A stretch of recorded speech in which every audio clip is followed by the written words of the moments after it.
Good afternoon, guys. Dark Purple Shadow here, and today I'm talking about Doom: The Dark Ages and what a game this has been.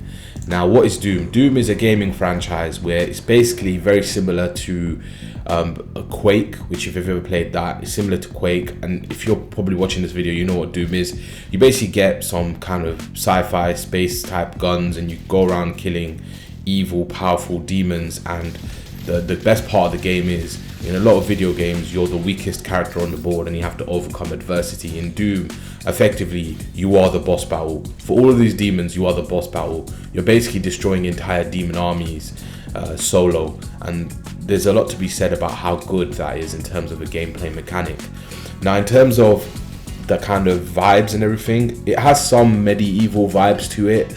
The name Dark Ages does allude to, I thought it would be a melee game where you're going around with a sword and shield and a flail and this, that and the other, which would have been cool, but I can understand why they stuck to the run and gun kind of thing. That's what Doom is. Doom is a first person shooter before anything else. I do like the elements of kind of gothic, medieval, kind of early medieval, not high medieval kind of vibes. You do feel like a berserker going into hordes of zombies, dealing with them. Now, in terms of kind of the congruency of the vibes, I do think there is a bit of a mismatch. I don't know how well this theme fits, but it's different, it's interesting, and it gives the game a fresh take on life. So yeah, I can't really complain. In terms of my personal experience with the Doom franchise, this is the second Doom game I'm playing. The first one I played was Doom 2016. I played that on my original gaming PC that I built back in 2016, 2017. I played that with the RX 480 graphics card. If you know what that is, lovely, legendary graphics card that was. And that was an amazing game. I played that, I enjoyed that, and that's what Doom's about. You play it, you enjoy it, you don't think about it too much. It's a game through and through. It's not one of those games where you get addicted and obsessed with it and you're thinking about it all day and all night. But when you get a half an hour, 2 hour spare, you can sit and play a level and carry on. And honestly, games like this are absolute gems, and I really like it. The sort of playing kind of arc of it is you kill demons, you have a bit of respite, you can see if you can explore bits of the level, and then you get into another spat with demons, another mini battle, and those battles can last anywhere from 2 minutes to 10 minutes. And you have basically a mini horde of demons coming at you, you slay them, and that's it. Now, sometimes, occasionally, you have a kind of a boss or a mini boss or a demi-boss demon in this kind of group of demons, and you'll have to kill it with a methodical, strategic way. Now, this game is quite punishing if you're playing it on higher difficulties. I'm not playing it on the highest difficulty. I knew that I wouldn't do that. But even on this difficulty, I think it's Ultra Nightmare. I think it's the upper mid difficulty. I think there's 2 or 3 more difficulty levels above it. I think it's still pretty challenging. I don't think it's a walk in the park. I probably could play on a slightly higher difficulty and still probably complete the game. But do I want to do that? No. I'm trying to have fun. I'm not trying to be a masochist. If I want to play a game that makes me feel like a masochist, I'll play Elden Ring or Neo 2 or whatever. I'll play one of those, or even Wukong. Wukong's one of those games as well. So it's not a Souls-like game. I don't play it as one. You can if you want. I think at higher difficulties it'll probably be pretty difficult. But personally, I stick to what I enjoy, which is a moderate difficulty, not a walk in the park. Now, in terms of visuals, visuals are amazing. The game's ran pretty well. Some of the maps are absolutely beautiful. Would I say it's the best graphics of all time on PC? Probably not.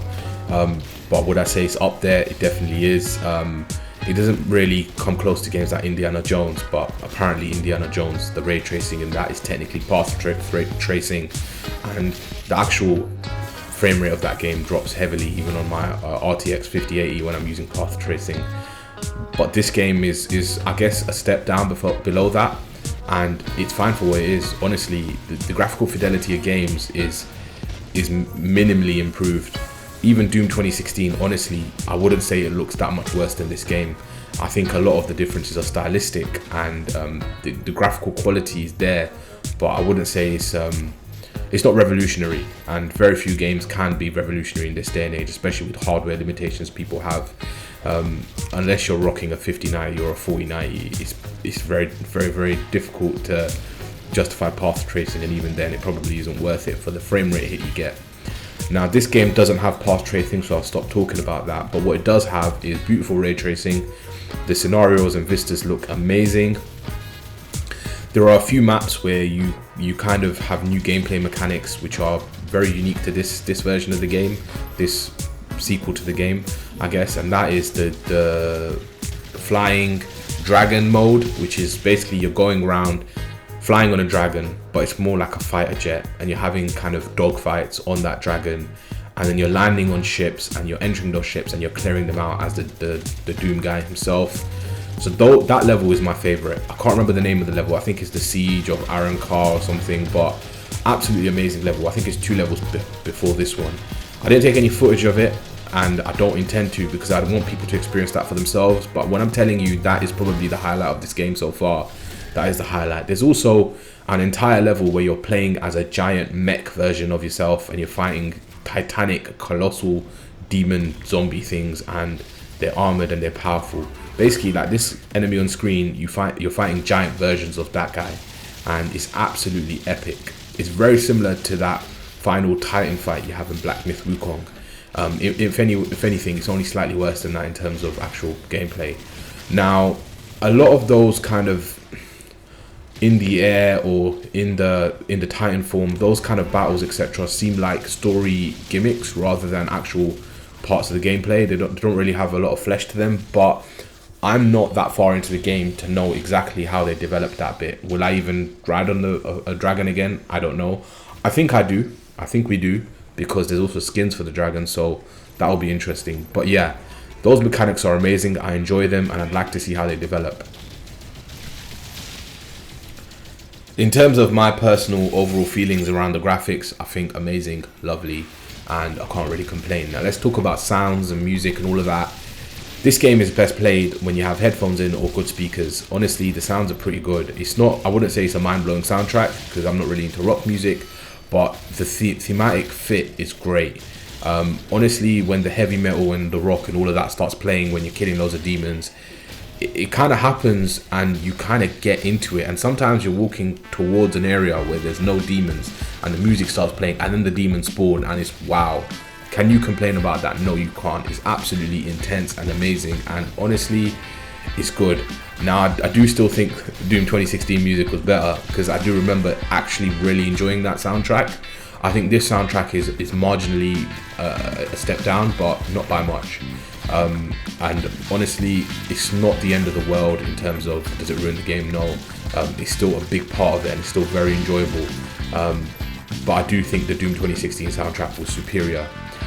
In terms of animations, I can see this one where you pull in the heart and killing, it's sort of a glory kill. Now this is a place where I think Doom 2016 did it better, and I think Doom 2016 switched to a separate cutscene for the glory kills and all of that. So actually they put in quite a few more. I think it was quite intelligent the way they used the kind of technology of that time to do it. Technically this game, I think that the actual glory kills are part of the actual, they're rendered as part of the game, so it's not as often, but when it happens it's quite fluid, and I don't think they're as gory and violent, as gritty as Doom 2016.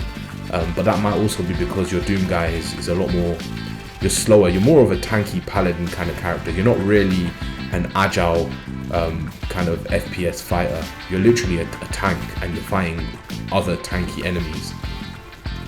Another negative I have, and this is a minor one around gameplay, and this is just kind of the enemy on screen, which is sort of a boss, kind of exemplifies this, is some enemies are just unnecessarily tanky, and the armor they have is insane. Maybe that's because I'm poor at my weapon choices, but yeah. Now, in terms of my final thoughts, this is a FPS, and it's fast paced and all of that, but it's also very strategic.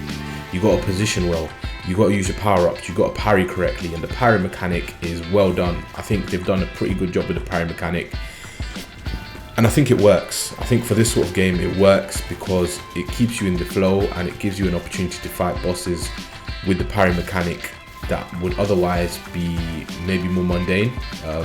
It adds a level of